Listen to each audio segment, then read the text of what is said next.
Welcome back to Venture Lounge. Nothing ventured, nothing changed. Our goal every week is to bring you the realest conversations with the Space Coast's most interesting founders and investors. Whether you've tuned in before or this is your first time, if real raw startup stories are your thing, you can support Venture Lounge and our guests by hitting that subscribe button. Yeah, man, I think we're doing some pretty special, fun stuff here at the Venture Lounge. I mean, every time we have a guest, one thing they almost always say is, I've never said that before on camera. So we're really creating an environment here where people feel comfortable to share these raw startup stories. So by all means, if you're super excited like we are about what's going on at Venture Lounge, subscribe and enjoy the episode. Right, and just to be clear, Matt, if they're on Spotify, what do? I don't know. They subscribe. Right? Right. Well, how about you? What, YouTube? YouTube, right? Yeah, YouTube as well. Right, subscribe. Yeah, subscribe.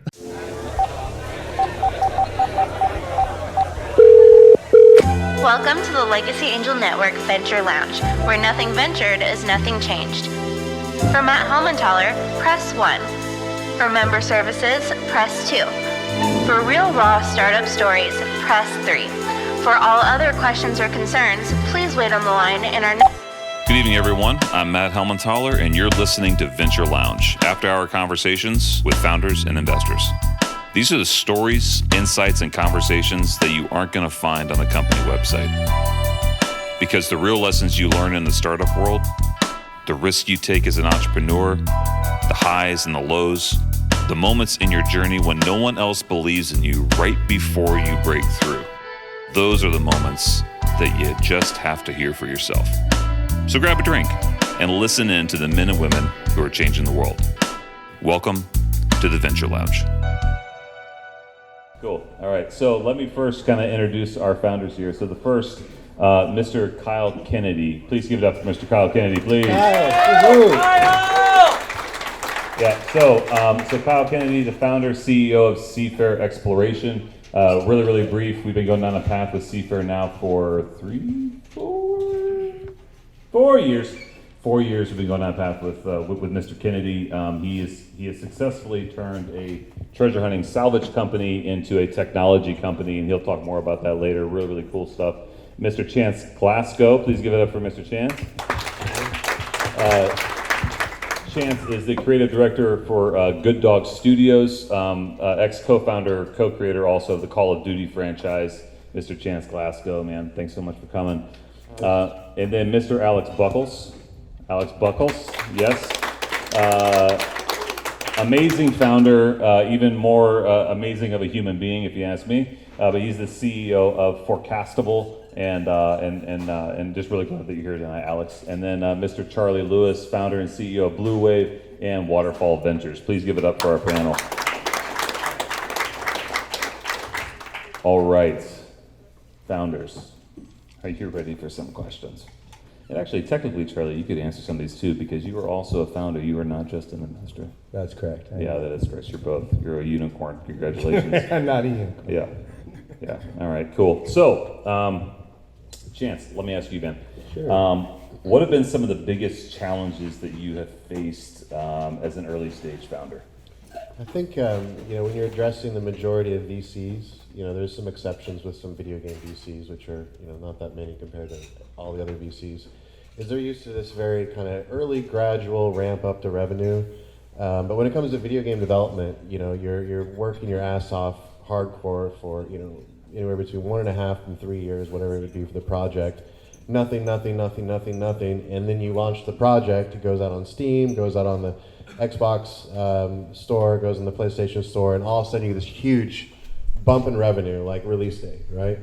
And a lot of titles, a lot of game titles, you'll get this huge bump in revenue and a quick fall off. And that's typically like the really big AAA blockbusters, like a Call of Duty. Everyone gets it day one. And so it's like, oh, we made $2 billion, yesterday, and today we only made 100 million or whatever, right? With the very first, it's a shame. With the very first Call of Duty, it was actually the opposite, because no one knew what Call of Duty was, right? We were 22 individuals that left working on Medal of Honor, EA Spielberg project, to create a new franchise to compete with Medal of Honor. And so they're like, what's Call of Duty? We don't know. And so when we launched, it was just like, whatever, moderate sales. And then people played it and word got out, people got into multiplayer. And it went from kind of the opposite of what games do, where it's like little sales just keep going up and up and up and up, right? So to kind of summarize what I'm saying is that I think it was just hard dealing with a lot of the traditional VCs that are typically seeing revenue earlier, but a very small trickle increase, And with games, it's just like nothing, bam. Very good. All right, good, Mr. Kyle. Same question, bud. What have been some of the biggest challenges now you're 14, 15 years in. However, you've reshaped your company in the last 4 years. So I think we could, what have been some of the challenges in doing that? There haven't been any, Matt. It's been just a cakewalk. Perfect. Right. The first difficulty I think most people face is just simply raising capital.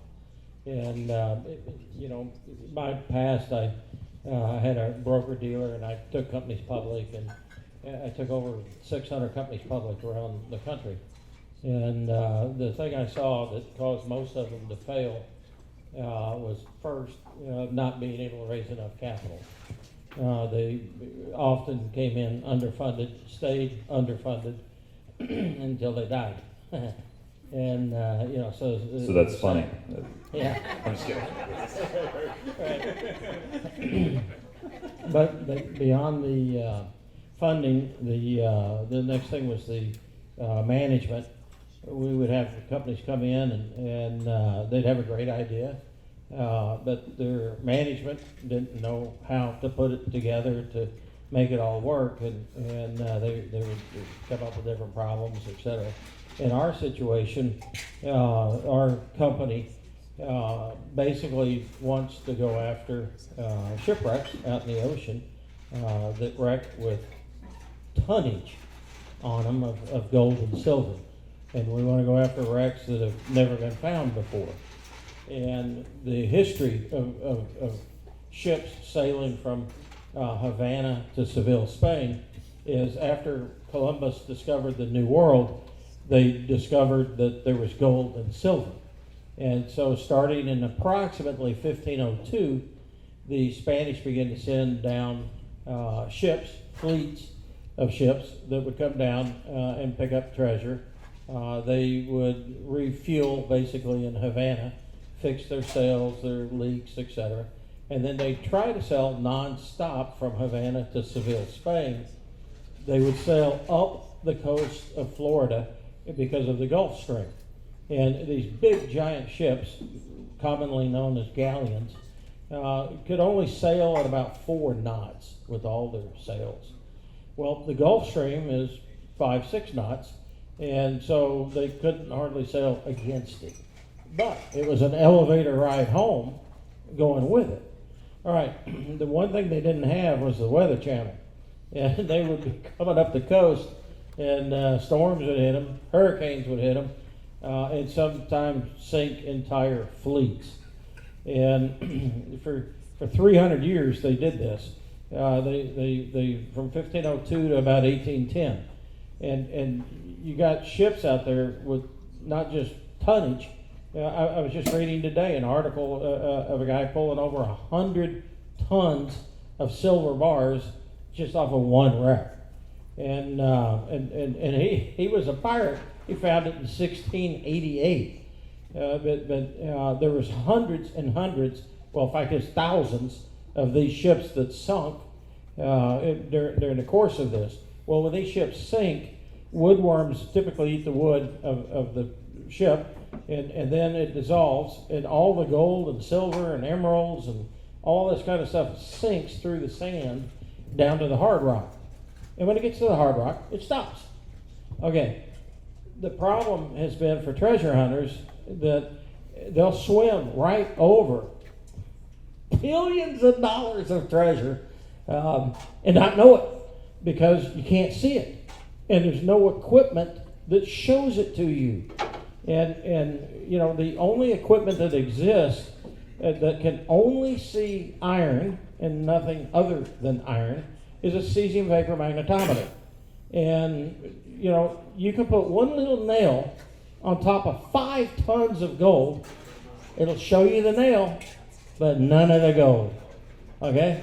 So the problem was in building technology that could see through ocean water, could see through sand, ground, seashells, etc., be able to see the item, and then be able to differentiate the metal of the item. And I talked to scientist after scientist after scientist that just told me it couldn't be done, it couldn't be done, it couldn't be done. Well, by the grace of God, I was introduced to Matt Helmantoller. And Matt says, I know a scientist that might be able to do that. And believe it or not, the guy had specialized training in some kind of geolocation, quantum physics or something wild. I don't know what it is. But he had experience of already being able to go after things like tunnels and people and targets and various other things for the military, and had very specialized training in it. And he was able to develop technology that could actually see through the sand and differentiate between metals. So now I can see an object and it'll tell me what that object is made out of. And we're just now using it on our first wreck down in Juno Beach, which is a massive, massive wreck. Our archaeologists that have looked at the wreck have said it's the largest wreck they've ever encountered. It's a big one. It's from the 1500s. We've identified some parts from it. But the difficulties have always been around, one, raising capital to keep a company financed when you don't have an income, and two, for us, specifically in building advanced technology, because we had to invent a beam that could see through and go through salt water, be able to go through the sand and the seashells and everything else, and then be able to read it. It's like an x-ray. You shoot an x-ray, you got a film on the other side that shows you what it went through, and now you can see your shoulder, right? So, you know, the last time we were here and I was pitching my co-founder, we were supposed to be the one asking for an investment. He ended up investing in you because it was so So just to clarify, I mean, in what you're doing, it's raising capital, and then it was using a cesium magnetometer for years, and then now you have this really cool tech. It's awesome. Yeah, we just used it for our second time. The first time we used it on a wreck that was from right around 1800s, and we were hoping it was a treasure ship. It wasn't. It could have been some ship carrying furs or lumber or some other stuff we don't really want, you know. But it worked. It showed us that there was no treasure on it, which is not what we wanted to see. But this one is different. So Alex, same question as Kyle. Sure, that's just the biggest challenges for early stage founders. Yeah. In general, like I could sit up here for hours and talk about all the obstacles that I've been through over the last decade of doing various startups and things like that. But to be relevant for like today, so one, I'm in B2B software, so software as a service or SaaS companies that's what they're called. And in general, like founders that get into the software business today have, I think the biggest challenge is go to market. Like it's very hard to get in front of new prospects because like I know I don't, like my inbox is filled. I don't already answer my cell phone. It's very hard to get in front of somebody. And the traditional models of direct outbound and just hammering people's inboxes and hammering people's phones is like dying as we speak. And so, as investors, you look at founders and you look at their go-to-market strategy. If they're investing, solely in this outbound strategy and they're banking on that model that is solely dying, it may not be. It's something definitely to coach that founder on. Awesome. Charlie, do you want to take a stab at that for about 60 seconds? Yeah, I can go fast. So I am a CEO and founder myself of a company, and I've started 2 or 3 other companies and have sold and exited some companies. So there's kind of a common thing when it comes to raising capital, I think, and I'm a big fan of survival shows. And does anybody here watch Naked and Afraid ever? I don't know why they have to be naked. I just kind of think it's cool. And like, I don't know why they're all naked. They're more for the afraid part, not the naked. Yeah, right, yeah. It's Kyle's favorite show. Yeah, so I was watching Naked and Afraid the other day, and there was this girl, and she's like, so in collecting firewood, you have to get what you think you're going to need for the night, take that, and then double it. And I was like, damn, that's actually a great analogy for a startup. Like, whenever you're raising capital for your startup, forecast and pro forma what you think you're going to need, and then double it. And then you can hopefully survive through what they call the valley of death. But I would say capital is the bottleneck. Capital, it's not just capital, it's cash flow.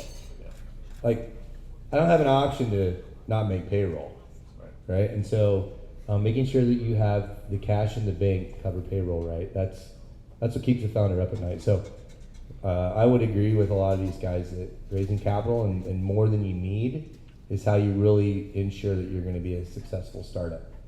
So what were some of the, just maybe one or two important lessons that you guys have learned during your early stage like funding efforts? Like, is there some lessons that you've learned? Like we do have some founders in the audience too, and we're taping this. I'm sure we're going to use it somewhere in our media. You know, any lessons learned as you're raising capital, like that you would kind of pass on and say, yeah, that I did that wrong. That sucked. Hey, Alex, let's start with you. Yeah. So I would say just in today's environment with the economic downturn and the subsequent fall of Silicon Valley Bank, I think it's created a lot of like vultures out there. I had to turn down a term sheet today just because of the nastiness of it. Like, people are out to get you as a founder. Not this group. Like, I love this group. Like, there's certain groups where they just are really founder friendly and they want to see you be successful. This is one of those groups. But now that's like they will take your firstborn child and you know, they'll give you onerous terms that'll make it difficult for you to raise in the future. And so young founders may be very susceptible to that and may not look at those terms and see $250,000 and be like, yeah, I'll take that, and then just do a really bad deal for their company. I've seen a lot in like the tech space. You know, if you look at my space outside of video games, close relations would be, you know, blockchain, metaverse, all these different things, right? And I wouldn't say I feel like I already knew this, but what I'm seeing a lot of people in the tech space do is you'll have business people, right? Like whether it's, you know, that'll co-found a company, and it'll be a company that has a product, like a metaverse, like that's software, right? And they'll have, you know, like 5, 6, 7 business marketing people and like 2 or 3 developers. I'm like, you're not gonna have a product to market if you don't focus on the product first. You don't need someone marketing 2 years before you release a product, right? And it's weird how often this happens because, you know, it's just what happens is something becomes really trendy, you know, like, you know, a while back it was VR, AR, then it was blockchain, metaverse, right? And there's people that just grab onto what is the new hot thing that people are investing in, and they're like lemmings sometimes, right? A lot of the big time VCs are just throwing money at stuff because we need something to invest in, right? And they just, they overdo everything on the business side, and they have very few people working on product, and I just don't understand that mentality. So I don't know if that's, I feel like I knew that, I didn't learn it, but it's something I see happen a lot in our space. So you probably see this a little bit too. Mr. Kyle. Well, you know, you got to start with a premise, and the premise is you believe in something, and there's a reason for doing it, why you can be successful, and that there's a huge potential that you can be a multi-billion-dollar company, or you have some image of some kind of size that's pretty good size, and so that when you are approaching people, you have to be able to give them reasonable thoughts as to why you can be successful. And when you're raising capital, you know, all of you out here have been approached, if not hundreds of times, thousands of times for capital. And it's hard to Probably read through. Yeah, it's hard to read through the minutia to determine, you know, who's worth investing in. And so first you have to have something credible before you even start that process, you know. And then you got to be able to convince the person, you know, why is it reasonable to assume that you're going to win, you know. And part of that comes from creativity versus competition. For instance, I would not want to invent the next tennis shoe. Okay, there's a lot of tennis shoes out there, right? But if you could be creative and create something different, you know, like some kind of little hover device that you can't see, okay, that'd be super cool, right? Okay. You don't have to be better, you just have to be different. Yeah, Really, for that's sure. something. For sure, that's right. Yeah. So that, you know, that's my thoughts. That's good. That's good. All right. So one final question, and then I want our founders. You know, you are 3 companies that we believe in. You are 3 companies that we support. You are 3 companies that we are currently raising capital for as well. So after I'm done with this question, I want the 3 of you guys to kind of your 3-minute timing you. I swear to God, I will tase you if you take longer than 3 minutes. I'm just kidding. No. I'm just kidding. I won't tase you. I have people in the audience that will tase you. But yeah, I'm gonna give you guys 3 minutes just to kind of like give us an update on what's going on in your company and all of that stuff. But after this question, and only take about a minute on this question. What advice do you have for other founders who are just starting out? I happen to know in this room right now there are several founders who are just starting out, or they're 1 or 2 or 3 years in. Any just quick advice, 60 seconds. You know, what have you learned that you would just say, hey, this is my recommendation. This is what I've learned. If you don't already have a strong relationship with someone you're getting business with, quickly try to build that, because obviously, someone can be very talented, they can have everything that looks great on paper, but you need to be able to work together as a team really strongly. And a lot of companies will just go out there and try to get all the all-stars. You can't go out there and put Babe Ruth, Jose Canseco, Shohei Ohtani on the same baseball team and just expect it to magically happen. Mostly because Babe Ruth is dead, but I think you get my point. You can't just throw a bunch of all-stars on the team. Yeah, exactly. Tom Brady. Can't put him on a baseball team. Yeah, it's hard. It did not work for the Lakers. All right. There we go. So, there you go. I'm going to say the first thought is probably on adversity. Everybody always talks about don't give up, right? And that's important. They talk about building your team. Okay, that's extremely important, all right? But I'm going to talk just quickly about adversity and handling adversity. And I had some kind of doctor tell me one time, not a medical doctor, a PhD, tell me that he had a thing called an adversity quotient versus an IQ. And he says your AQ is more important than your IQ for success. And I'm tending to believe him at this point in time. It's how you handle adversity, because all of us are thrown challenges daily. And we got to get through those challenges, to succeed. And so I've found it extremely important how you handle adversity. And then the rest of everything you guys already know, I'm building all the right teams and doing all the right stuff and doing all your research and due diligence and on and on and on. But, how you handle adversity. And that's how I vet co-founders too. I've been through a couple of startups and I've had co-founders that have not been able to handle adversity well. Then you weed them out, because I've got a co-founder now that's been with me for 10 years. We've been through thick and thin. And, there's nothing we can't get through. So I think adversity is a big one. My 2 cents on this topic is as a founder, getting to revenue as soon as humanly possible. In the software business, I'm kind of a perfectionist too, and I was like, I had this vision for our product, and it needed to be right before I brought it to market, and it's there's this thing called good enough. And you can make something that's good enough, maybe wrap some services around it, get it to market, get some revenue in the door. Not only is that the cheapest form of financing, but it's revenue, but it'll make your early stage investor conversations just go much smoother. I remember some of my first investor conversations was like, hey, we got this awesome product, demos really well. What's your revenue? Nothing, but it's an awesome freaking product. And it doesn't go over so well. So they need revenue no matter what. Very, very good. Awesome. So, Alex, while you're just to cap off, give us about 3 minutes. What is Forecastable? Kind of just give everybody your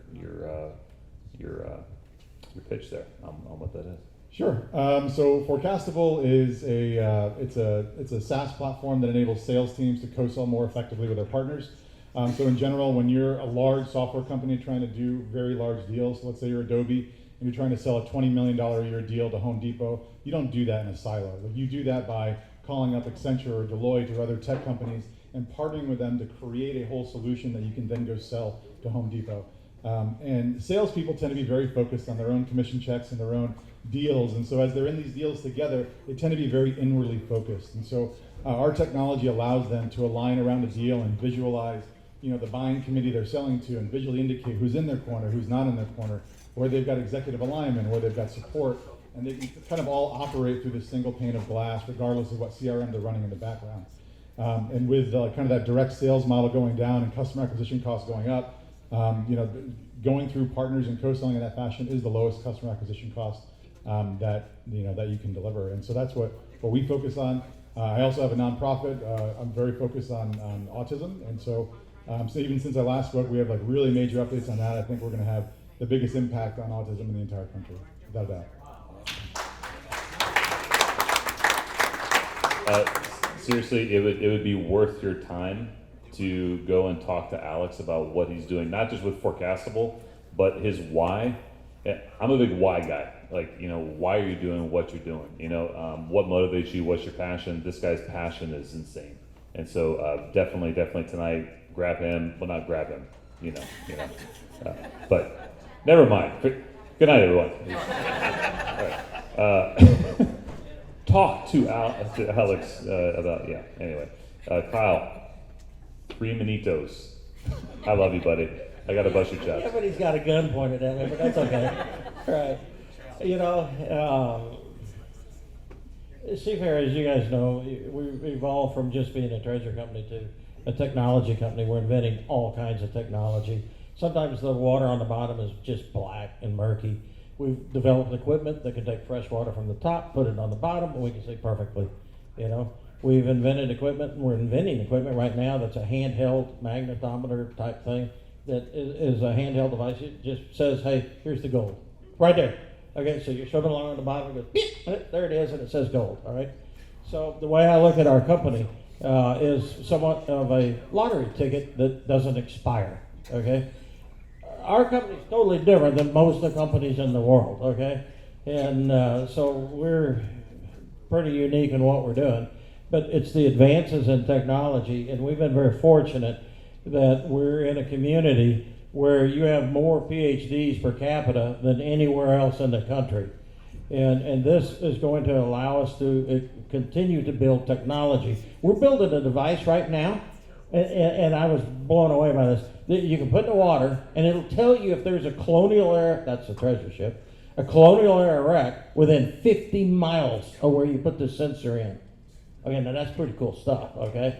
All right, now ultimately I want to be able to use it on land and go real deep and go in and find gold veins and silver veins and all kinds of other stuff, right? We want to put it on flying drones where we can see landmines going down a dirt road, right? Save lives, okay? There's all kinds of applications that we can do, but it comes from the technology, and we're very fortunate to be in a community where we have the ability to capitalize on that intellectual knowledge. And that sets our company apart from anybody that's ever come before us. There is nobody that compares to us in this industry sector in the world, okay? And not to say that they won't come along, but somebody got to set the bar first, and then once you do it, others can follow, right?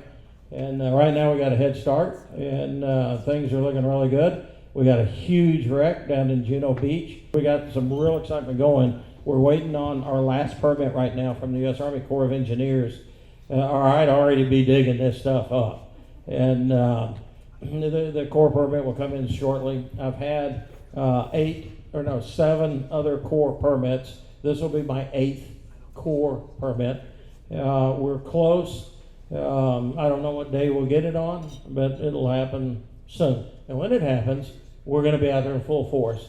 And as soon as we get out there in full force, we're going to have all these film crews, because we came across a very a person that has all kinds of contacts in the industry, the media industry. And there's huge production companies that want exclusive rights to film us for the next couple of years. And they've offered us huge money. For Naked and Afraid? Yeah, there you go. Anyway, that's where we are, Matt. All right. So Good Dog Studios is an indie game studio, independent game studio, but we're staffed full of AAA veteran, which would be people that have worked on billion-dollar franchise like The Sims, Doom, Fortnite, Call of Duty, and so we're basically making games that are, more on the scale of indie, yet the talent and what you'll see will look AAA. It'll look like, oh, these people worked on Call of Duty, Fortnite, etc. Right? We have a market-tested game idea that is a unique game idea that has not been done quite this way before. It's basically a martial arts management video game. So if you played The Sims or Roller Coaster Tycoon, it's all about the management of your gym, right? What happens before the fighting. We had over 85% of the 1,021 market research participants say that they want to play this game, and this is like more than 6 months ago, and we've come a lot further. And yeah, so we just have a lot of talent operating at the efficiency of an independent small video game company with the talent of Fortnite, Diablo, Doom, etc., and whoever comes next. Fantastic.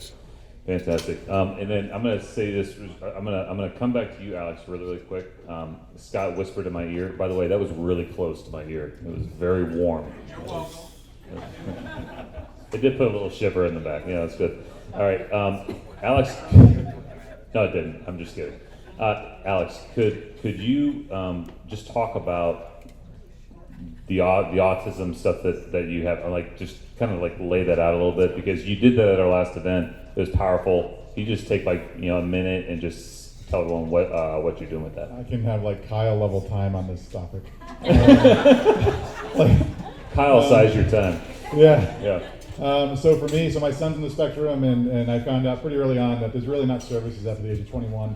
And so basically it's like, what happens if I get hit by a bus? What's going to happen to him? How's he going to go live an independent life?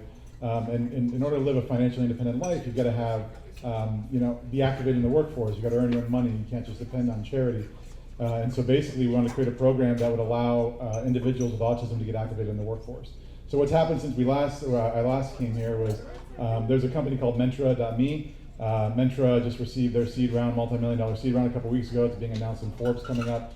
And they've got about 15,000 people on the spectrum right now that are in their database. They're kind of like the Indeed for autism. And then working with large corporations to go get, it's like a two-sided marketplace, applicants, candidates, and then employers.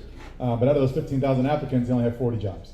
Right? And I'm like, well, it's because you keep trying to just shove everyone with autism into like a normal role, right? Into the average role and hope that, it works out. And so what I'm doing now through my nonprofit is I'm going through and doing discovery with all these different companies and figuring out where there are pockets of work that can leverage an autistic skill set, such as like attention to detail. So we're very focused on this year recruiting real estate law firms because they're in all 50 states and things like that. And we're creating custom roles that can be fulfilled by individuals on the spectrum.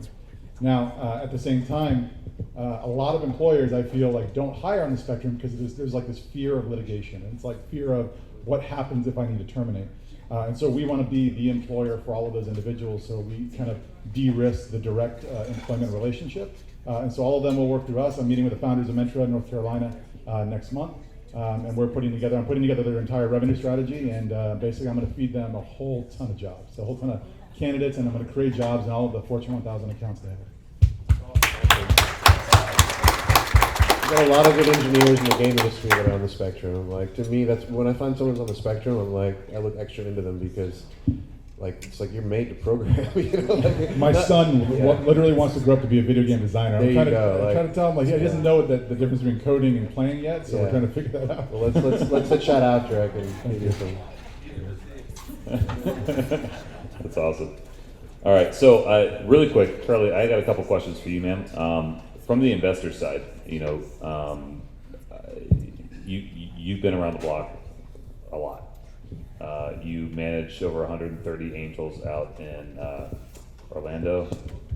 May the Lord bless you and keep you. And I mean, but you guys have had like some tremendous success. You have your own vetting process and all that fun stuff. So let me just ask this.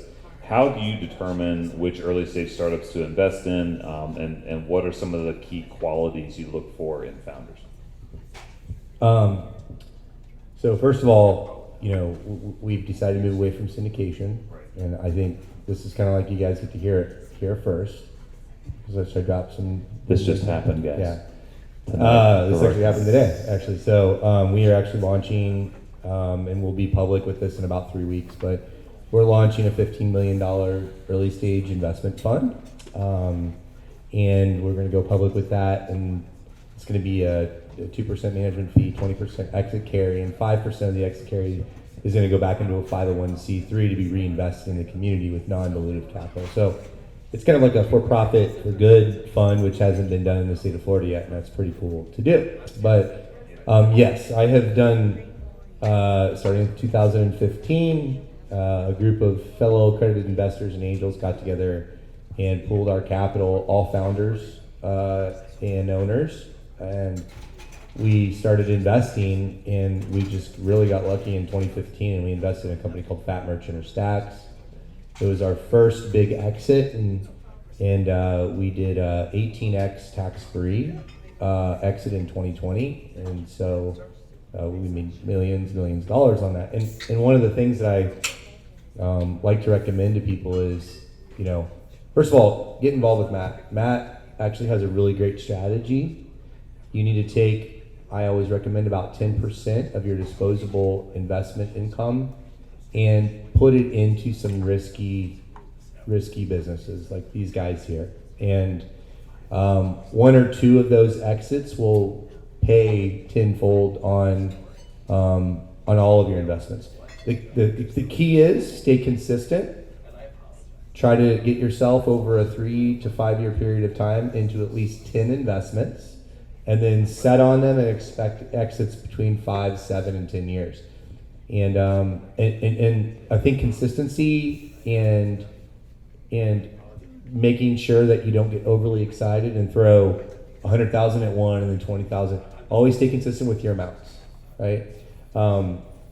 So now that I've said that, I'll get into the question. I think that I think these guys have brought up a lot of what I look for in founders, and one of the main things that we like to say is we're kind of betting on the jockey, right? You're betting on the founders, and I always know the one constant with any of these startups or any of these early stage companies, whether it be pre or post revenue, whether they are in growth mode, all early stage. We're talking about seed, Series A stuff. So the one consistent is they're going to have to overcome some adversity, period.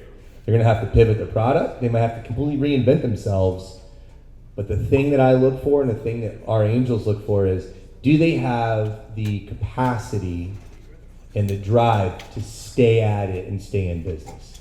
Are they going to be able to overcome when someone tells them no 100 times? Whenever somebody says your market isn't a fit for the marketplace, your product isn't a fit for the marketplace, your advertising isn't working, you're running out of capital, can they survive? So I think you said it, adversity, overcoming those hurdles is something that I always look for in a founder.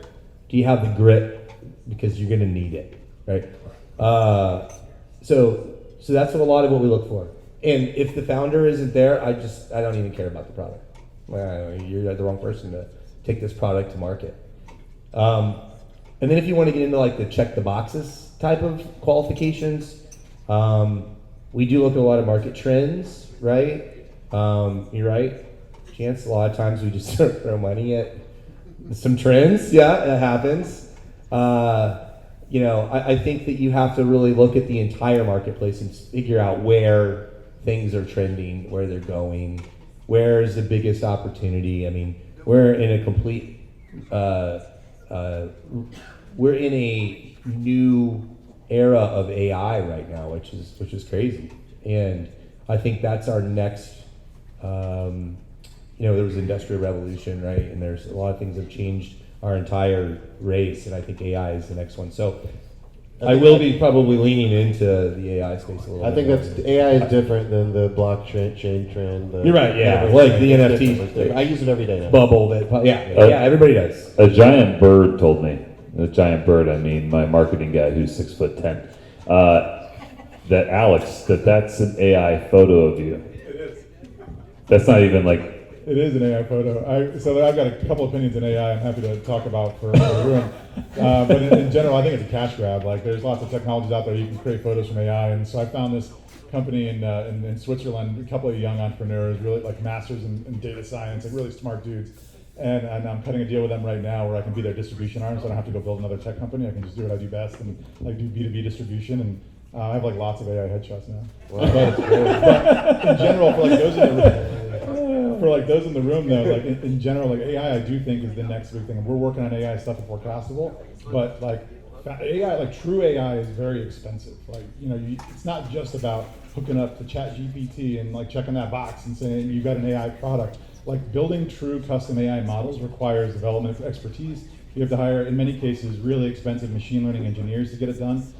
There's a company I met, I know a CEO of a company that's raising a seed round out of St. Pete Beach right now, and he built a platform that allows founders to basically build AI models from idea to deployment in like days or weeks. And so, like, as investors, if you've got a founder that is looking at building an AI product and they haven't done it before and they don't know what they're talking about, you know, in general, question that stuff. Are they going to go out and use all their investment money and burn it on expensive machine learning engineers, or they can iterate quickly using technologies like that guy? All right. Hey, Matt, just real quick, since they all brought up AI, I don't want to be left out. Okay, we use AI, okay, and every time we show a metal to our machine, the machine learns that metal, and as it scans the ocean floors, it sees these metals, and it'll tell us what it sees. We tell it what it is, and then it learns that, and it's continually learning. And so what they're talking about with AI, yeah, that's definitely going to be here like forever. And so, anyway, we're doing Beautiful. that also. No, it's good. It's good. All right, so Charlie, I got another question for you now. All right, and then we're gonna wrap it up here soon. We're gonna land the plane, everyone. We're gonna land the plane. All right, here we go. So the markets are kind of weird right now. It's a little weird, right? How do you see early stage startup landscape kind of evolving over the next like 2-3 years? Well, we were already kind of talking about it. You're seeing some shifts and some trends, you know.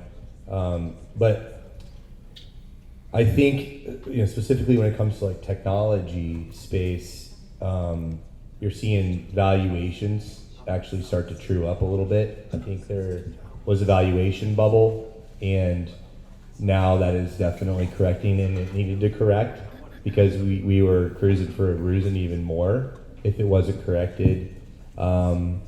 I think you're starting to see a lot more from an investor perspective or an angel.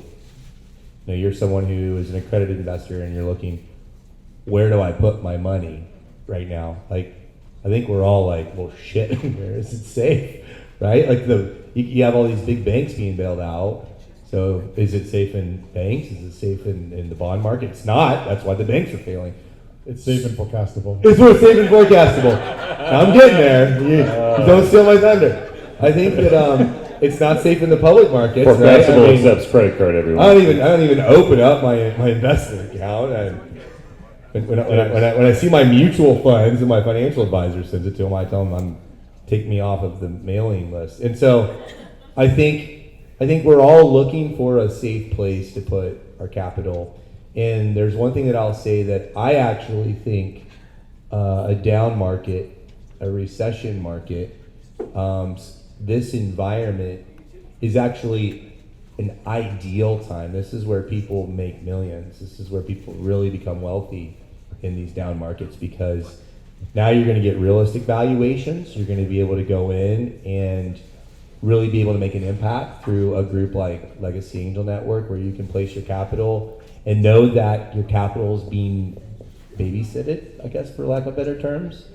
And I think that, to me, sometimes is even a less riskier investment than definitely in the stock market right now, or even, you know, in the banks for the most part. But I think that the trends right now, it's going to be a really healthy year for early stage investing. But there are some corrections happening in the big VC pockets. They're kind of taking a hit. But this early stage, the seed and A round, where we have the ability to influence the outcome of the money that we're putting in, especially if it's in your wheelhouse. If you know about it, I know nothing about treasure hunting.